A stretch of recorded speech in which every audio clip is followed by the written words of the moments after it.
యేసుక్రీస్తు నామంలో మీకందరికీ శుభములు. తిరిగి దేవుడు మనకు ఒకరోజు ఇచ్చాడు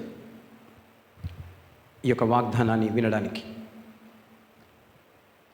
నాకు దేవుడు తెలుసు అనుకుంటున్న వారికి ఇది మన ధ్యానాంశం.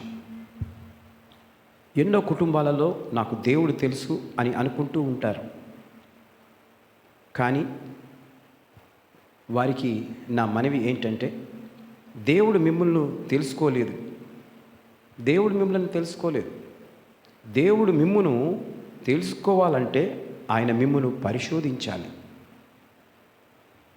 అనగా వైద్యుడు రోగిని పరీక్షించినట్లు మిమ్మును పరిశోధించాలి.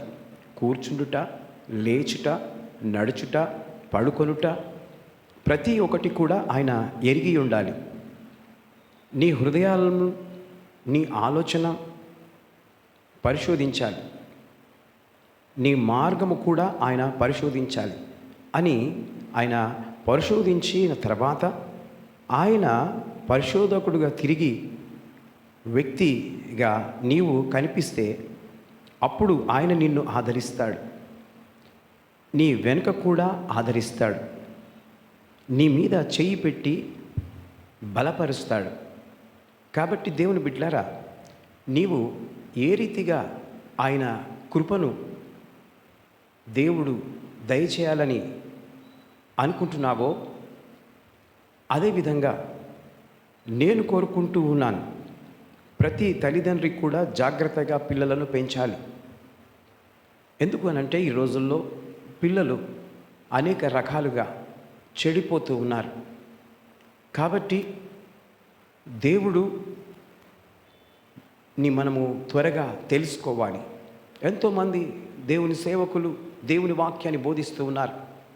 కాబట్టి ఈ పరిశుద్ధ గ్రంథంలో నుండి దేవుడు జాగ్రత్తలను చెప్తూ ఉంటాడు. కాబట్టి దాని ప్రకారం మనం నడిచినట్లయితే మన కుటుంబము దేవుణ్ణి తెలుసుకుంటుంది. కాబట్టి ప్రభువు నాకు తెలుసు అంటున్నావు, కానీ ఆ దేవునికి నీవు తెలుసా? ఇదొక ప్రశ్న. ఒకవేళ ఈరోజు నీవు దేవుని గుర్తుపడుతున్నావేమో, దేవుడు నిన్ను గుర్తుపడుతున్నాడా? ఒకవేళ గుర్తుపట్టకపోతే నేడే రక్షణ దినం. రేపు నీ దినం కాబోవచ్చు, రేపు నీ దినం కాకపోవచ్చు. ఈరోజే రక్షణ పొందు, దేవుణ్ణి తెలుసుకో.